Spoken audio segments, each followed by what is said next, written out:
Jangan beri ruang kepada sesiapa untuk melemahkan semangat kita. Bila kita sudah punya semangat dalam kebaikan, jangan sampai semangat kita kalah dan patah karena orang lain cakap. Yang mematahkan semangat orang lain perangainya macam orang-orang munafik. Walau bagaimanapun kita tak boleh jadi korban orang-orang seperti itu. Bila kita ada azam, terus jalan. Katanya, biarlah anjing itu menggonggong sementara kafilah tetap berjalan. Kalau takut dengan gonggongan anjing semua, tak jalan-jalan kafilah ini. Bila nak sampai ke destinasi, biarlah orang komen, biarlah orang bercakap, biarlah tak boleh nak halang mulut orang, tapi kita boleh kawal kita punya diri. Jangan terpengaruh dengan kata-kata orang yang mematahkan semangat kita. Tajuknya hari ini adalah mengenai apa yang terjadi kepada kaum muslimin ketika mendengar orang-orang Yahudi Bani Quraidah berkhianat.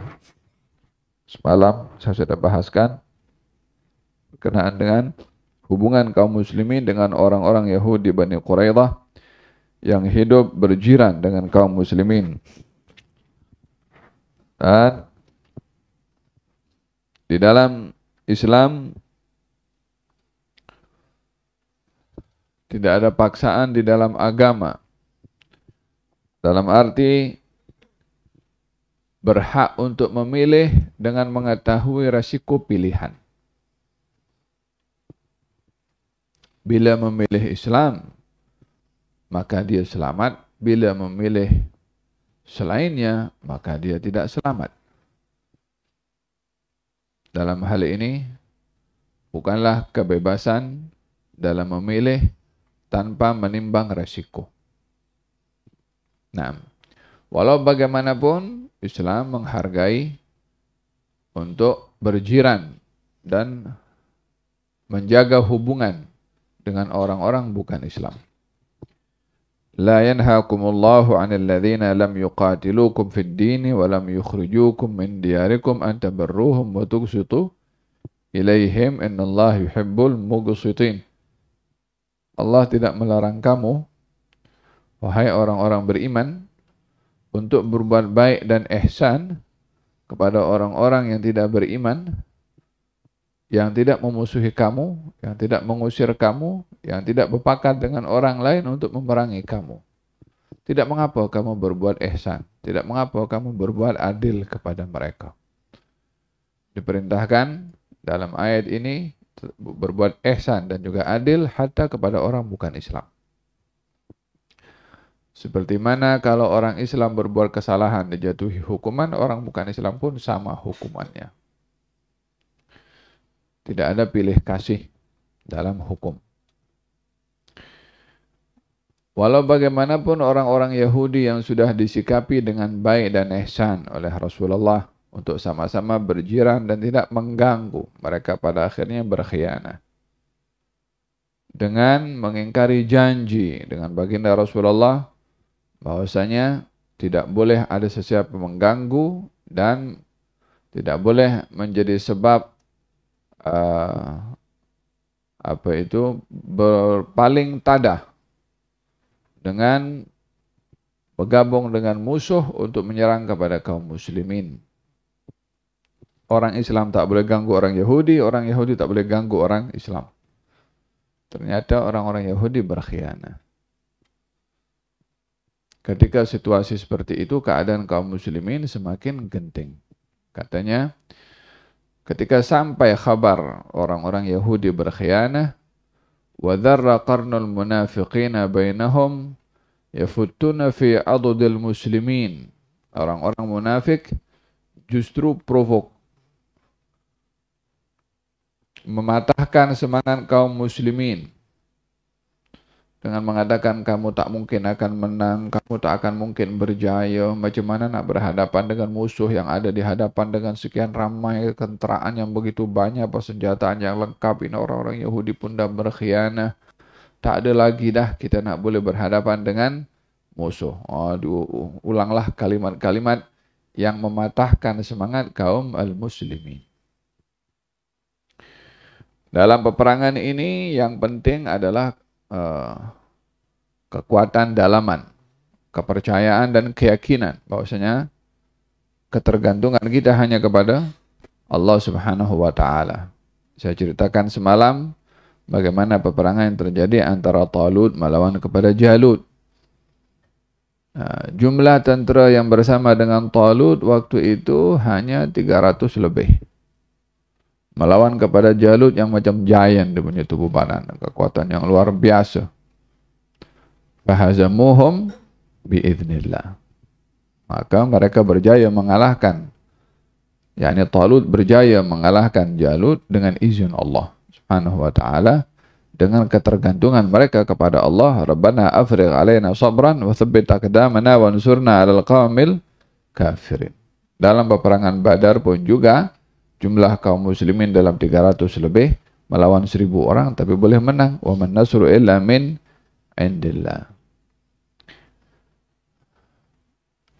Jadi kekuatan itu penting dalam berjihad. Yakin kalau Allah akan memberikan pertolongan. Namun kaum munafikin sifatnya sebaliknya, patah semangat, lemah semangat, sebab mereka bergantung kepada diri mereka sendiri. Nah, maka mereka pun mempengaruhi kaum muslimin, kalau kamu tak akan mungkin menang, kamu tak akan berjaya, kamu akan mati dalam peperangan ini, macam itulah. وَجَاءَهُمْ الْعُدُوُّ مِنْ فَوْقِهِمْ وَمِنْ أَسْفَلَ مِنْهُمْ وَرَاحَ الْمُنَافِقُونَ يَرْجِفُونَ فِي الْمَدِينَةِ حَتَّى إِنَّ أَحَدَهُمْ لَيَقُولُ كَانَ مُحَمَّدٌ يَعِدُنَا أَنْ نَأْكُلَ كُنُوزَ كِسْرَى وَقَيْصَرَ وَأَحَدُنَا الْيَوْمَ لَا يَأْمَنْ عَلَى نَفْسِهِ أَنْ يَذْهَبَ إِلَى الْغَائِطِ. Di antara kata-kata kaum munafikin mengatakan, ini Muhammad, dia tak sebut Rasulullah, karena memang tidak beriman pun. Katanya ini Muhammad pernah berjanji, kita akan menguasai kerajaan di Persia, Kisra. Kita akan memenangi peperangan melawan Kaisar di Rom. Sementara ini dua negara yang besar, yang punya ketenteraan yang cukup canggih, yang punya kekuatan yang luar biasa. Ini Muhammad janji untuk kita menang dengan mereka. Memanglah baginda Rasulullah pernah berjanji demikian. Kita pasti akan menang. Ya kan, dalam ketika itu menggunakan me'wal, alat pemukul batu untuk memecahkan batu. Dalam menggali parit itu ada batu besar itu kan dipecahkan oleh Nabi. Pukulan kali pertama itu memercikan macam percikan api. Ya kan, kalau benda keras kena satu dengan yang lain akan memercikkan api. Kata Nabi, Allahu Akbar. Kalau Allah menjanjikan untuk aku kerajaan Persia, maksudnya akan runtuh dan Islam akan masuk ke situ. Persia waktu itu merangkumi bukan hanya Iran saja, Azerbaijan, Tirmiz, Uzbekistan, itu termasuk daripada kawasan yang dikuasai oleh Persia. Kalau kita tengok ulama-ulama ahli sunnah wal jamaah, Al-Imam Tirmidzi, Al-Imam Al-Bukhari, Imam Muslim, semuanya daripada kawasan-kawasan Persia. Al-Imam Al-Ghazali daripada Tus. Banyak ulama-ulama Islam ini daripada kalangan orang bukan Arab, orang ajam. Yang dimanfaatkan hingga hari ini ilmunya. Siapa kata kalau bukan Arab tak boleh maju? Ini ulama-ulama semua yang ada dalam ahli sunnah bukan Arab, ramai. Tanpa merendahkan sesiapa. Yang mahu pasti dapat, manjada, majada. Pukul sekali lagi batu, memercikkan api. Kata baginda Rasulullah, telah diberikan kepada aku kunci-kunci Rum. Maknanya Rum pun akan jatuh ke tangan kaum muslimin. Kata orang-orang munafik, ini Muhammad janji Persia dan Rum akan jatuh ke tangan muslimin. Kita sekarang nak pergi, maaf cakap, buang air pun takut. Karena berhadapan dengan musuh tuh. Maknanya kondisi kita lemah, kondisi kita tak ada apa-apa. Macam mana nak percaya dengan kata-kata Muhammad ini kalau Persia dan Rum akan jatuh ke tangan kita? Kurang macam itulah. Dia punya slogan untuk mematahkan semangat kaum al-muslimin. Psikologi war katanya, perang psikologi. Ibrah yang perlu kita ambil di sini adalah jangan beri ruang kepada sesiapa untuk melemahkan semangat kita. Bila kita sudah punya semangat dalam kebaikan, jangan sampai semangat kita kalah dan patah karena orang lain cakap, awak siapa? Nak kata lah macam tu. Orang rajin belajar, awak nak buat apa belajar? Nak tuju apa belajar? Jangan beri ruang orang patahkan semangat kita dengan macam-macam kata-kata. Yang mematahkan semangat orang lain perangainya macam orang-orang munafik. Walau bagaimanapun kita tak boleh jadi korban orang-orang seperti itu. Bila kita ada azam, terus jalan. Katanya, biarlah anjing itu menggonggong, sementara kafilah tetap berjalan. Kalau takut dengan gonggongan anjing semua, tak jalan-jalan kafilah ini bila nak sampai ke destinasi. Faham dong? Biarlah orang komen, biarlah orang bercakap, biarlah tak boleh nak halang mulut orang. Tapi kita boleh kawal kita punya diri. Jangan terpengaruh dengan kata-kata orang yang mematahkan semangat kita. Faham dong? ولما وجد رسول الله صلى الله عليه وسلم الأمر كذلك وأن البلاء قد اشتد بالمسلمين بعث إلى سعد بن معاذ وسعد بن عبادة فاستشارهما في أن يصالح قبيلة غطفان على ثلث ثمار المدينة كي ينصرفوا على قتال المسلمين. Maka saat kondisi seperti itu ya, sekarang kaum muslimin jumlahnya sedikit, orang-orang musyrik ramai. Musuh datang daripada depan, musuh datang daripada belakang, ya kan? Jadi orang Islam ada di tengah sini. Jadi macam mana nak berperang dengan yang mana satu? Nak yang depan, musuh ada di belakang. Nak berhadapan dengan yang di belakang, musuh ada di depan. Jadi mereka dikepung macam itu. Sudahlah jumlahnya orang Islam sedikit, persenjataan sedikit, mereka lapar dalam keadaan musim sejuk. Macam-macam kelemahan yang ada kepada orang Islam. Dan segala kelengkapan ada pada orang bukan Islam. Musuh yang memerangi orang Islam. Maka pada ketika itu baginda Rasulullah menggunakan strategi. Wal harbu khuda'ah. Dalam peperangan itu mesti ada tipu muslihat, mesti ada tipu daya. Strategi perang mestilah diketahui oleh orang ketika berperang. Bukan cuma punya semangat nak perang, mesti tahu strateginya, mesti tahu orang nak berperang. Perangnya pakai apa? Pakai senjata. Dia pegang senjata pun tak boleh. Macam mana nak berperang? Orang berperang karena pakai pedang. Dia pun pegang pedang, tak boleh. Orang nak berperang karena pakai pistol. Tak boleh gunakan pistol. Macam mana nak perang? Bahagian daripada mempersiapkan diri dalam berjihad adalah menggunakan alat-alat perang untuk berperang dan dia mahir menggunakannya. Kalau tidak, dia boleh boleh kena serang daripada musuh tanpa boleh melawan.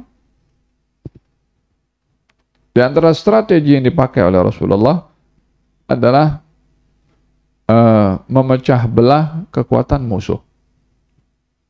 Sekarang musuhnya kuat nih, bergabung. Kata baginda Rasulullah memanggil kepada Sa'ad bin Mu'adz dan Sa'ad bin Ubadah. Dua-dua daripada Ansar, Aus dan Khazraj. Panggil dua-dua. Kata baginda Rasulullah, apa kata? 1/3 daripada tanaman korma Madinah kita serahkan atau kita tawarkan kepada Ghatafan yang sedang bergabung dengan Quraisy. Sekarang mereka berperang ini kan cari duit. Mereka berperang ini ada cari ghanimah, harta rampasan perang. Selain daripada mereka bermusuh juga, tapi tujuan utamanya adalah juga untuk mendapatkan ghanimah, mendapatkan harta. Kata baginda Rasulullah, penuhi saja apa mereka cari, yaitu bagi harta, dengan catatan dia tak perlu berperang. Dengan demikian mereka selamat, tak ada korban kalau tidak berperang. Yang kalau berperang dia akan ada korban salah satu atau kedua-duanya. Dan apa mereka cari daripada harta benda, kita kasih. Dengan begitu kita selamat daripada mereka, dan mereka pun dapat apa mereka inginkan.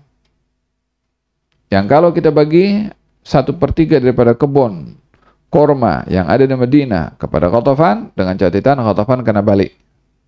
Tak payah join dengan orang-orang Quraisy. Tak payah join dengan orang-orang Quraisy. Jumlah Ghatafan ramai. Yang kalau Ghatafan ini setuju dan balik ke Mekah, maka dalam hal ini jumlah musuh akan jadi sedikit. Kalau sedikit, kaum muslimin boleh berhadapan. Ini tashtitus sufuf, memecah belah kekuatan musuh. Dengan apa? Dengan ditawarkan harta. Wal harbu khud'ah. Perangan ini adalah tipu muslihat. Ini bukan rasuah ke?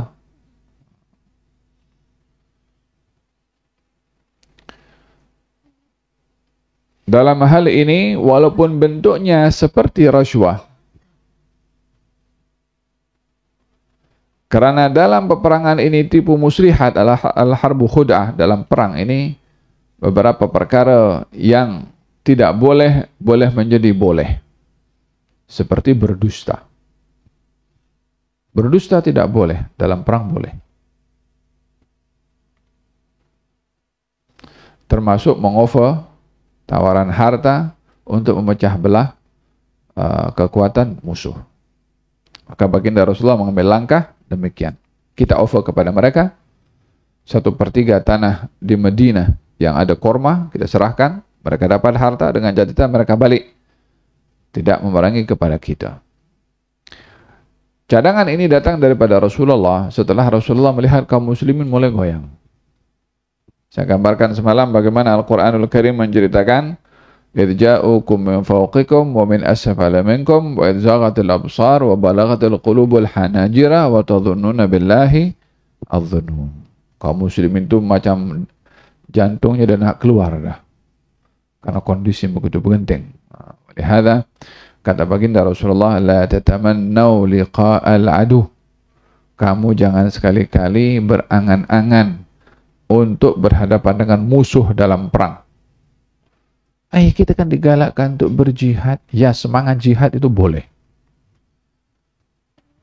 Semangat untuk menegakkan kalimat Allah boleh. Tapi jangan sok nak tunjuk kita nak berlawan dengan musuh ini. Sampai di medan perang, orang pertama cabut lari dia nanti. La tatamannau liqa'al adu. Jangan kamu berangan-angan untuk berhadapan dengan musuh. Tapi kalau kamu ada di medan perang, fathbutu. Jangan lari. Karena dosa besar orang lari daripada peperangan. Fahal asaitum in kutiba alimul qitalu alla tuqatilu. Qalu wa ma lana alla nuqatila fi sabilillah wa qad ukhrijna min diyarina wa abna'ina. Macam orang-orang Bani Israel dahulu minta kepada nabinya, minta kepada Allah, izinkan supaya kita berperang, kita akan berjihad, kita. Kata Allah Subhanahu wa taala, hal asaitum in kutiba alimul qital alla tuqatilu. Jangan sampai nanti Allah dah wajibkan kepada kamu untuk berjihad, berperang. Sudah diwajibkan oleh Allah seperti kamu minta, nanti kamu tidak mau. Mereka mengatakan, wa ma lana alla nuqatila fi sabilillah wa qad ukhrijna min diyarina wa abna'ina. Macam mana kita tidak mau berperang? Macam mana kita tidak mau berjihad? Kita mesti berjihad. Kita sudah dihalau daripada negeri kita, kita sudah ditindas, kita. Kita mesti berperang. Falamma kutiba alaihimul qital tawallaw. Maka Allah wajibkan jihad, perang. Karena mereka minta, sudah diwajibkan, mereka cabut lari. Manusia punya hati berubah-ubah. Jadi, konsepnya tetap punya azam untuk berjihad. Karena itu adalah satu perintah dalam syarak. Tetapi di dalam kita punya azam dalam berjihad, hendaklah ada mizan, ada timbangannya. Jangan dalam arti aku semangat yang berlebih-lebihan atau yang tidak memiliki batasan sehingga melampau. Seperti itu apa nama jamaahnya Talut. Semangat, tapi dalam satu perintah, dalam nanti kita akan lalu kepada sungai, jangan, tak boleh minum, tahu? Semuanya minum. Padahal sudah bagi arahan, jangan. Ingkar.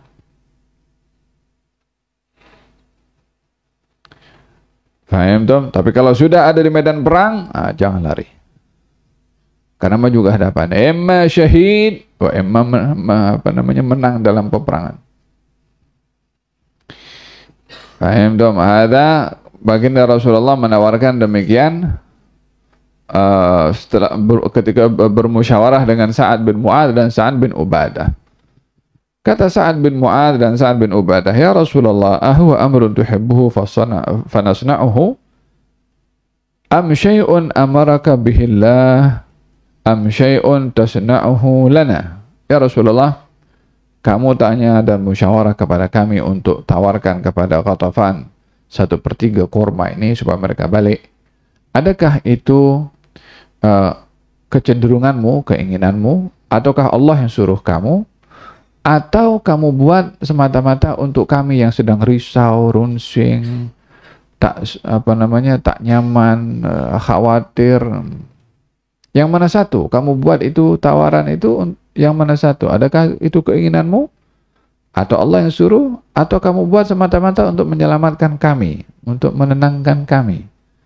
Baginda menjawab, "Bal syai'un asna'uhu lakum kai aksura ankum." Tawaran ini semata-mata saya buat adalah untuk kamu saja. Bukan karena saya ingin, bukan karena Allah yang suruh. Nabi buat seperti itu karena melihat keadaan kaum muslimin yang sedang runsing dan juga risau. Bal syai'un asna'uhu lakum kai aksira ankum min syaukatihim. Wa hina idzin qala lahu Sa'ad bin Mu'adz. Sa'ad bin Mu'adz jawab kepada Rasulullah, "Wallahi ma lana bihadza min haja." Ya Rasulullah, kami tak perlu untuk engkau buat untuk kami demikian. "Wallahi la nutihim illa sayf." Demi Allah, kita tak akan bagi kepada Ghatafan atau kepada siapa kecuali pedang, katanya. Jangankan korma, pedang dia akan dapat. Maknanya mereka azam kuat. Wa hina idzin qala lahu Sa'ad bin وحينئذ قال له سعد بن معاذ والله ما لنا بهذا من حاجة والله لا نطيم إلا السيف حتى يحكم الله بيننا وبينهم فتهلل وجه رسول الله صلى الله عليه وسلم وقال له فأنت وذاك. Ketika Sa'ad bin Mu'adz mengatakan, "Ya Rasulullah, kami tak akan bagi. Kalau engkau nak buat itu hanya untuk kami saja, untuk menenangkan kami, untuk keselamatan kami tak perlu itu. Yang kami ada adalah pedang, tak akan bagi sedikit pun apa-apa." Rasulullah sebetulnya menginginkan juga perang, tapi karena melihat kondisi tentera dalam keadaan risau, maka Nabi ambil perhatian karena akan berhadapan dengan musuh adalah tentera ini. Maka kata Sa'ad bin Mu'adz, tak ada, kita akan berhadapan dengan mereka dengan pedang sehingga Allah menentukan siapa menang di antara kami. Maka bersinarlah wajah Rasulullah gembira dengan pandangan Sa'ad bin Mu'adz. Kata baginda, fa anta wa dzak, jom kita hadapan. Semangatnya luar biasa, tak takut pada mati. Al-Muslim bukan risau pada kematian, tetapi yang fikirkan adalah selepas mati itu apa. Amma kematian, semua mati. Manusia mati, binatang mati, malaikat mati, jin pun mati. Tak ada yang tak mati, semua mati.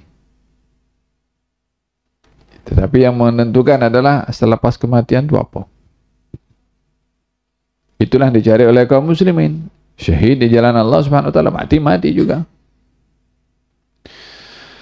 Qala Ibnu Ishaq, di sini kita melihat bagaimana semangatnya kaum al-muslimin. Tidak goyang.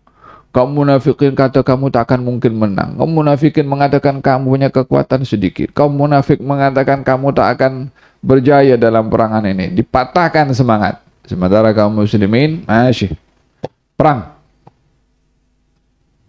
Paham dong? Qala Ibnu Ishaq yarwi an Asim bin Amr bin Qadad dan Muhammad bin Muslim bin Shihab az-Zuhri wa lam taqa asy-syahada wala azimah as-sulhi ay bainal muslimin wa Ghatafan illa al-murawadah fi dzalik. Jadi tawaran Rasulullah tadi itu tidak terjadi, tidak berlangsung disebabkan oleh karena Sa'ad bin Mu'adz lebih cenderung untuk melawan dan tidak ada apa-apa pemberian harta yang diberikan kepada kaum al-musyrikin. Wallahu ta'ala alam bisawab. Kita akan sambung dengan keadaan kaum musyrikin ketika sampai ke tanah Khandaq dan apa yang berlaku kepada mereka setelah melihat satu galian yang besar yang menghalang perjalanan mereka untuk masuk ke kota Madinah Al-Munawwarah. Insyaallah kita akan sambung. Hari ini kita singkat sedikit sebab ada khatam Quranul Karim. Dan di dalam majelis khatam Quran doa mustajab. Insyaallah yang menghadiri majelis khatam Quran, baik yang ada di madrasah atau yang sedang menghadiri di rumah atau di mana saja mereka berada, juga mendapat fadilah majelis khatam Al-Quranul Karim yang diadakan pada setiap hari Khamis. InsyaAllah mudah-mudahan Allah SWT memberikan kepada kita semangat dan istiqamah dalam semangat dan tidak goyang semangat ini dalam dengan apapun suara yang berlaku di luar. Dan mudah-mudahan Allah SWT berikan semangat kita hanya pada kebenaran sahaja. Birahmatika arhamar rahimin ya arhamar rahimin ya arhamar rahimin. Sallallahu alaihi wasallam Muhammadin wa ala alihi wasallam. Alhamdulillahi rabbil alamin. Rabbal alamin ya Rahman ya Rahim. Salli Rabbi wa sallim ala khairil mursalin.